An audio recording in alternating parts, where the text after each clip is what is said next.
Assalamualaikum warahmatullahi wabarakatuh.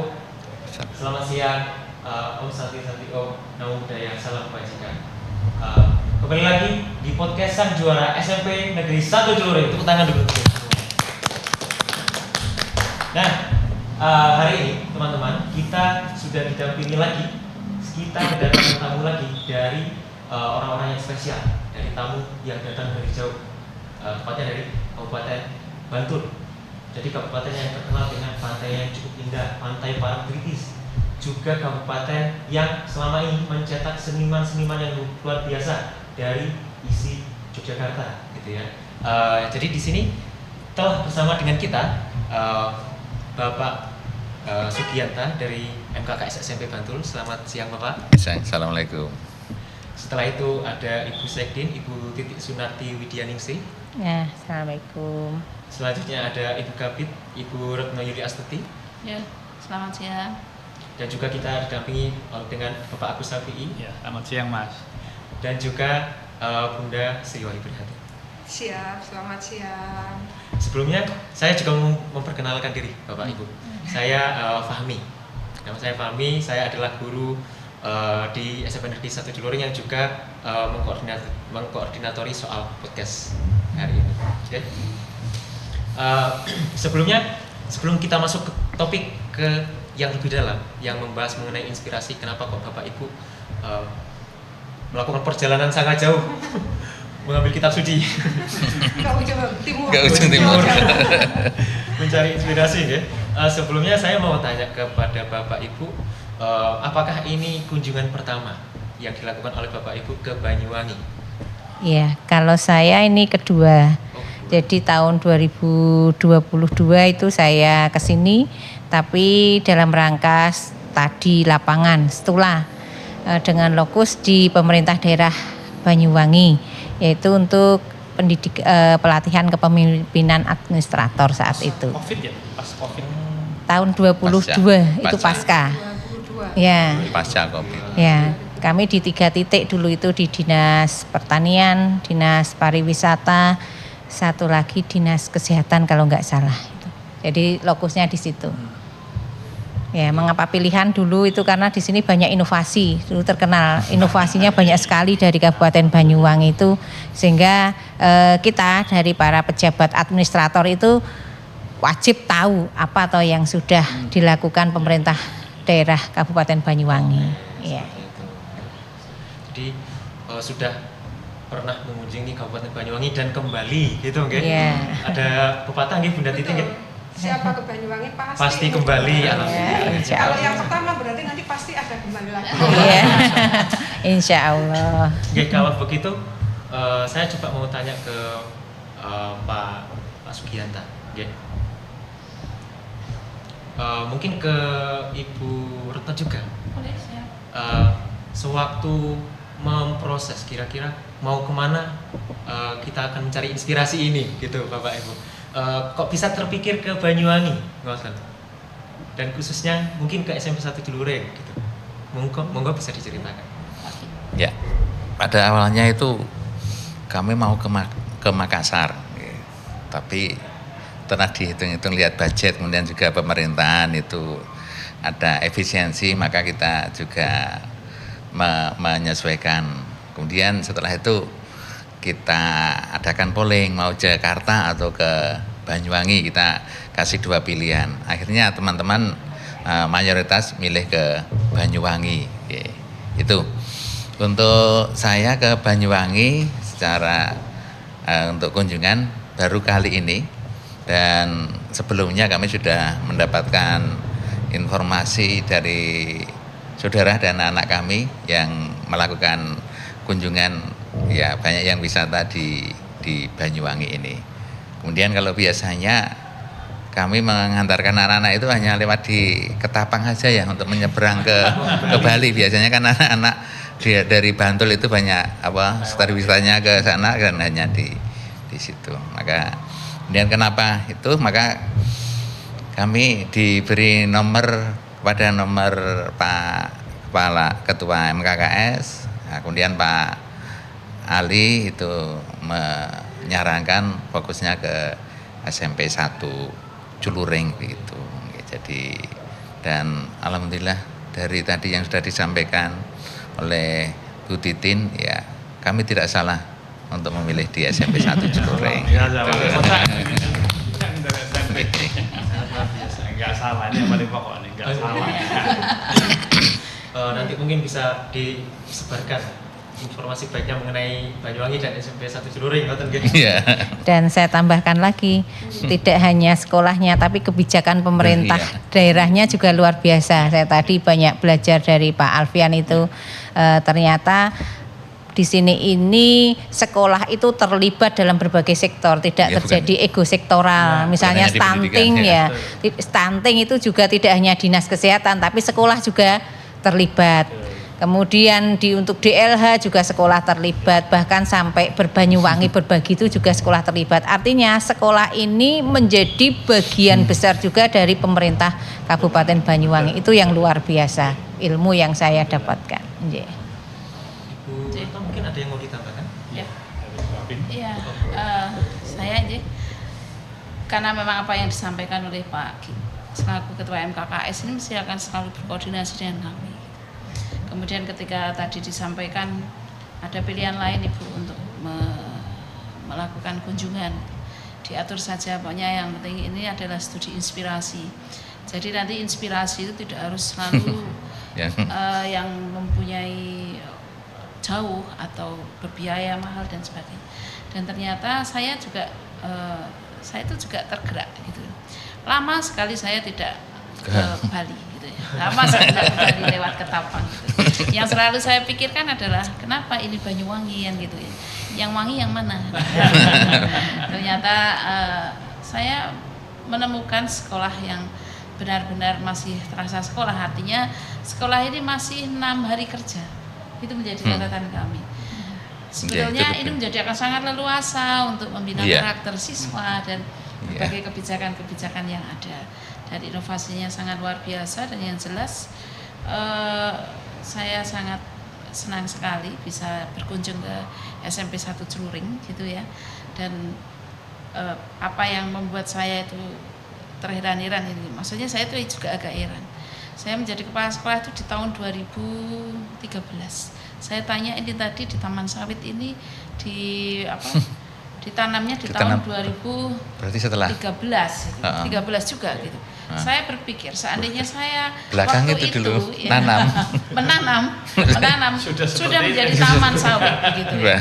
Luar biasa. Jadi ini akan menjadi inspirasi juga. Apa yang bisa kita lakukan sekarang itu lakukan. Betul sekali. Karena suatu saat pasti akan dilihat orang gitu.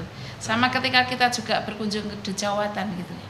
Apa yang dilakukan pada suatu saat dulu kan sekarang ini sungguh menjadi luar biasa, dan ini benar-benar menjadi aset yang sangat luar biasa untuk Banyuwangi ya gitu. Betul Ibu, Banyuwangi ini memang siapa yang sudah pernah ke Banyuwangi pasti ingin kembali. Sebenarnya saya ingin kembali lagi sih.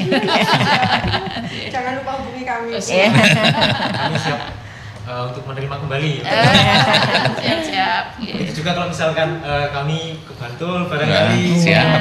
Siap. Mas Fahmi ini biasanya gampang ikut nih kalau bundanya kemana gitu. Pokoknya kalau misalkan main-main. Ya ayo gitu ya. Jadi gitu Bu, apa yang kita tanam hari ini pasti akan menghasilkan. Ya, pada suatu saat sih. Akan berbuah. Ya, dan jangan ditunda.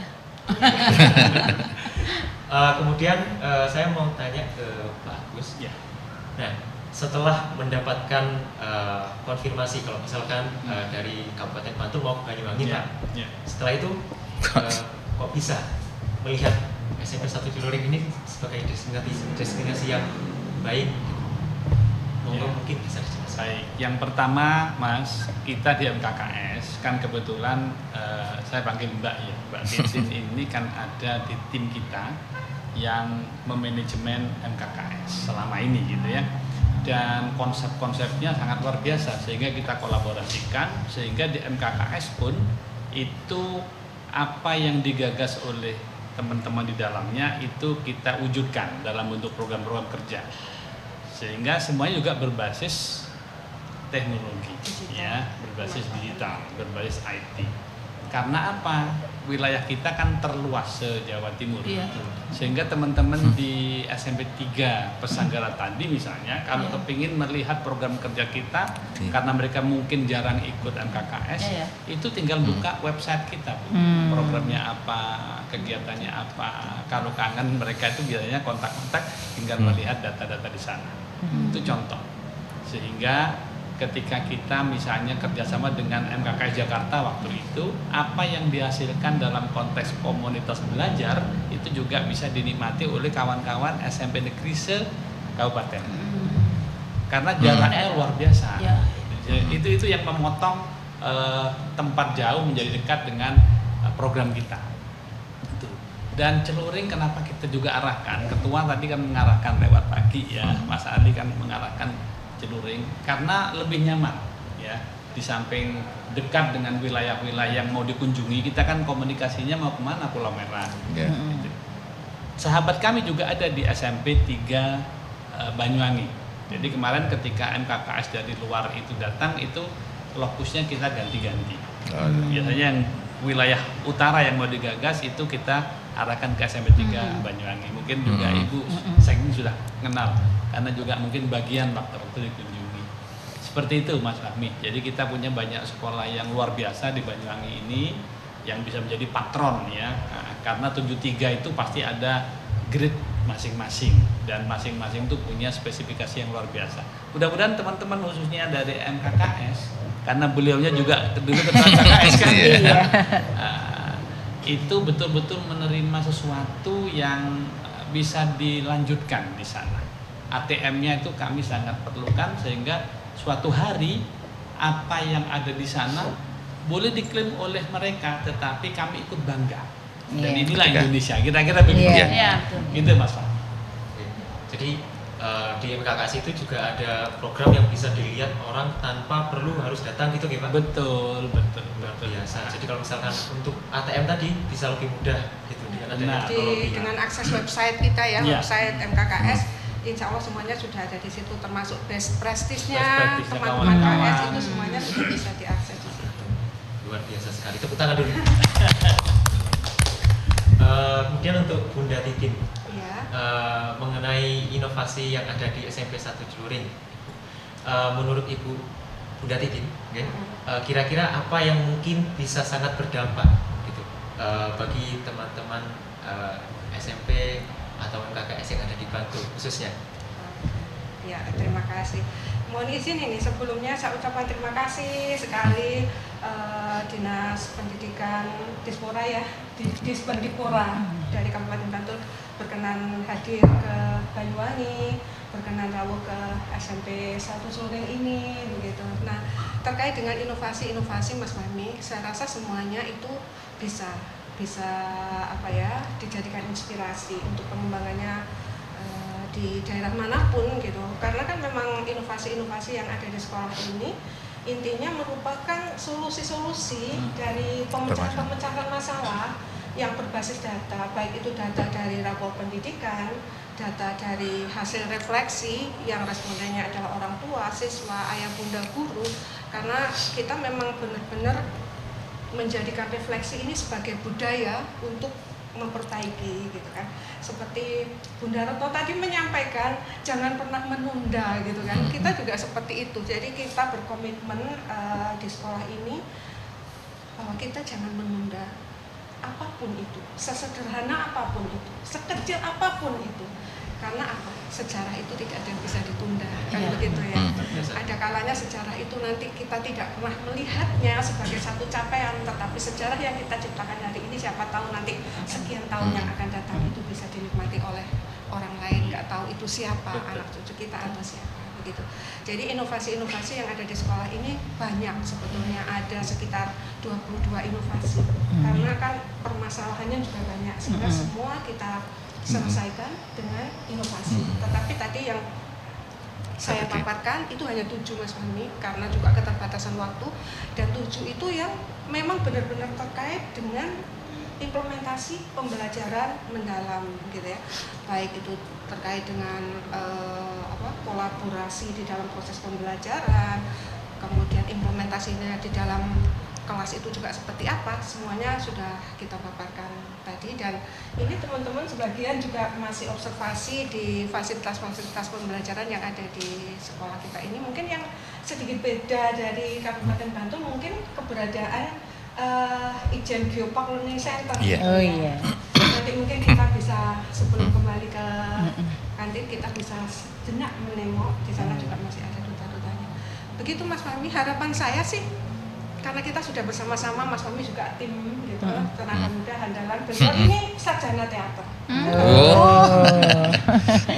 Jadi kita selalu mengoptimalkan potensi-potensi yang ada di dalam diri ayah bunda guru ini, menjadikan satu kekuatan besar begitu ya. Kalau kita sendiri-sendiri ini satu dan satu kekuatan besar. Satu yang perlu dicatat Bapak Ibu bahwa digitalisasi di sekolah ini yang sedemikian itu tidak melibatkan vendor dari luar sama sekali. Tidak berbayar sama sekali. Gitu. Jadi semuanya berangkat dari tim, Mas Fahmi juga tim inti, kita godok bersama-sama gimana supaya semuanya itu merupakan bentuk pelayanan yang bisa diakses dari manapun dan kapanpun. Mau tidak mau kita mengoptimalkan media digital, dan itu alhamdulillah dampaknya sudah sangat luar biasa seperti itu. Jadi seperti yang tadi saya sampaikan di paparan bahwa ketika kita tidak menguasai gitu ya Pak Agus ya, maka kita akan diperdaya oleh teknologi. Tetapi kalau kita menguasai maka teknologi menjadi asisten kita. Gitu. Itu yang kita pegang, dan terima kasih juga saya sampaikan pada kesempatan ini kepada ayah bunda dan pendidik dan tenaga kependidikan SMP 1 Kluren yang sudah selalu luar biasa, selalu on setiap saat kita butuhkan begitu. Itu Mas Fahmi, inovasi-inovasi kita semua sudah tadi saya paparkan yang terkait dengan pembelajaran mendalam, dan mudah-mudahan ini bisa memberikan inspirasi meskipun tadi saya sampaikan hanya seujung kuku yang hitam. Kuku yang hitam itu memang sedikit, tetapi ketika dipotong tumbuh lagi, dipotong tumbuh lagi. Terima kasih. Jadi kita harus terus bisa beradaptasi gitu Bunda. Terus saya juga mengingat tadi yang disampaikan oleh Bunda Titi, jangan jadi kakak dalam burung gitu. Harus berani, harus mau mengeksplor dunia luar, biar tidak itu saja gitu. Jadi seperti itu. Mungkin Bapak Ibu ada harapan apa yang ingin diambil ketika setelah melakukan studi inspirasi di sekolah ini, setelah mendengarkan paparan dari Bunda Titi? Mungkin ada yang atau masukan juga. Masukan juga boleh, saran biar lebih sempurna gitu gitu. Betul. Ya, baik, saya mulai. Kalau dari saya, karena saya adalah dari dinas pemegang kebijakan, saya melihat kebijakan-kebijakan dari pemerintah daerah yang bisa sinkron dengan sekolah dan bisa ada harmonisasi antara kebijakan dari pemerintah daerah dengan sekolah ini yang menjadi inspirasi kami nanti untuk mengembangkan. Sebagai contoh tadi ada SAS ya, sekolah asuh stunting, sekolah asuh sampah dan sebagainya. Itu kan luar biasa, misi yang luar biasa, termasuk bagaimana Banyuwangi berbagi. Jadi guru-guru ASN itu punya tanggung jawab moral. Jadi seperti diingatkan kembali, kita itu sudah menjadi ASN harus punya tanggung jawab moral terhadap lingkungan sekitar. Ya, tidak jumawa bahwa saya itu sudah ASN. Seperti di TikTok itu kan kadang diangkat P3K terus pakai korpri, joget-joget. Nah, bukan sampai itu, tapi bagaimana ketika kita menjadi ASN itu punya tanggung jawab moral untuk juga membantu masyarakat di sekitar kita. Itu inspirasi yang luar biasa. Sehingga nanti insya Allah itu yang bisa kita kemas, kita godok kembali dengan tentu saja dengan muatan lokal di daerah kami. Kita sesuaikan dengan kebijakan-kebijakan lokal yang sesuai dengan konteks kami. Dan tadi saya juga sudah ngobrol banyak dengan Pak Alfian tadi, Pak Sekdin itu. Kita sudah bertukar kontak. Insya Allah nanti kita akan saling berbagi terus. Ya, tidak hanya sampai di sini, tapi nanti kita akan berkomunikasi, saling sharing, mana yang baik dari Bantul bisa diambil sini, mana yang baik dari sini bisa kita ambil, dan ATM tadi amati, tiru, dan kita modifikasi sesuaikan dengan konteks kami. Itu. Terima kasih. Terima kasih banyak. Karena pasti di Bantul juga ada inovasi yang mungkin bisa kita terapkan di sini, ya. Pasti ada yang bisa kita ambil untuk kita terapkan di sini. Masing-masing punya kekhasan kan, Mas. Ya, Bapak Ibu, ini sebelum kita ke penutupnya, ya, saya ingin mendengar dulu. Kira-kira mengenai aktivitas yang sudah kita lakukan hari ini, bisa memberikan gambaran 3 kata saja mengenai aktivitas yang telah kita lakukan hari ini. 3 kata. Dari Ibu mungkin Oh, baik. 3 kata atau mungkin kurang, Lebih juga nggak apa-apa. atau mau ngasih pantun juga boleh. Buat saya Banyuwangi itu memang benar-benar inspiratif. Luar Ya. biasa. SMP 1 Celuring top mark. Terima kasih. Selanjutnya Ibu. Kalau saya mantul, Iya. mantap betul. Luar biasa. Bapak. Kami luar biasa. Ya, jadi banyak hal yang kami peroleh dari cerita Bu Titin, ketemu dari MKKS. Nanti banyak hal yang tadi saya diaminkan oleh Bu Sekdin, kita ATM untuk di Bantul gitu. Amati, tiru, dan modifikasi. Artinya banyak hal nanti yang akan kita modifikasi untuk kita terapkan di Bantul, baik itu di sekolah maupun di kami di MKKS. Demikian. Oke, terima kasih banyak Bapak. Selanjutnya dari Bunda Titi dulu atau dari Pak Agus dulu? Saya dulu boleh. Oke, saya terakhir. Sang juara melesat. Saya boleh punya 2 ya, Mas. Boleh, Yang boleh. tadi 3 kata tadi saya punya B2 JOS. Apa itu? Banyuwangi Bantul JOS, JOS. gitu ya. Kemudian yang kedua, ini menambahkan simpulan tadi. Kenapa Pemda kita luar biasa, ada sinergi dengan kita. Karena sangat menginspirasi, Bu. Setiap dinas misalnya, maka ketika itu momennya tentang pariwisata, semua dinas adalah dinas pariwisata. Semua ASN, Iya, Semua. pemandu wisata. pemandu wisata dan seterusnya. Konsep itu didengungkan oleh Pemda. Nah, ini pemikiran dan konsep-konsep yang bagus sehingga itu masuk ke kita. Iya. Ya. Contoh ketika Bukan sektoral gitu ya. apa namanya? Wes. Ini Ijen, Torda Ijen. Torda Banyuwangi Ijen. Tor. Itu seluruh anak-anak keluar di sekolah membawa tabuan dan lain-lain. Itu yang dimaksud contohnya ketika ini tentang momen pariwisata. Oke. Ya kan? Dan juga Jalur. olahraga kan internasional kan itu seluruh siswa yang ada di jalanan itu keluar bawa Nyambut. tabuan. Jadi ekstrakurikulernya keluar, anak-anak seneng, juga ada pembelajaran. Karena Iya. sebetulnya konsepnya itu sederhana yang disampaikan oleh Ibu Bupati kita, ya, bahwa setiap peristiwa itu Tuh. adalah laboratorium bagi Iya. Sehingga Iya. ego sektoral itu Iya. Iya, habis iya betul kepakan betul. dengan budaya yang sangat Betul, rapi betul. ini. Gitu. Bagus. Jadi ketika itu kesehatan, kenapa kok bisa ikut sekolah itu stunting? Karena Stunting. seluruh dinas adalah dinas kesehatan. Itu Iya, contohnya. iya. Seperti itu. seperti dinas pengairan ada juga program Sekardadu yang itu Apa? melibatkan anak-anak di dalam pelaksanaannya. Jadi mungkin itu karena jenengan ada di Sekdin, karena Iya. ada di bagian-bagian atas bisa komunikasi. ATM-nya mungkin seperti itu Ya, ya dengan otomatis kearifan lokal masing-masing. Iya. Itu Mas B2 JOS. Bantul JOS. Oke, terima kasih Bu. Iya. Terima kasih adanya Bu Sekdin, Bu Kabid dan Pak Ketua KKS. Oke, terima kasih Bapak Ibu atas kesediaannya untuk hadir hari ini, nggih. Semoga acara yang kita laksanakan hari ini keseluruhannya bisa membawa berkah untuk kita Amin. semua. Iya. Untuk pengembangan pendidikan di Bantul dan juga di Banyuwangi. Semoga Bapak Ibu betah dan selamat sampai kembali ke keluarga. Amin. Kalau betah nggak pulang-pulang, Mas. Pasti kembali. Pasti Kembali lagi. ingin kembali. Terima kasih banyak Bapak Ibu. Ya. Baik, itu tadi adalah rangkaian podcast Sang Juara SMP Negeri 1 Celuring. Jangan lupa like, subscribe, dan juga share ke teman-teman yang mungkin tertarik. Kita akhiri dulu podcast hari ini. Sekian, Wassalamualaikum warahmatullahi wabarakatuh. Waalaikumsalam.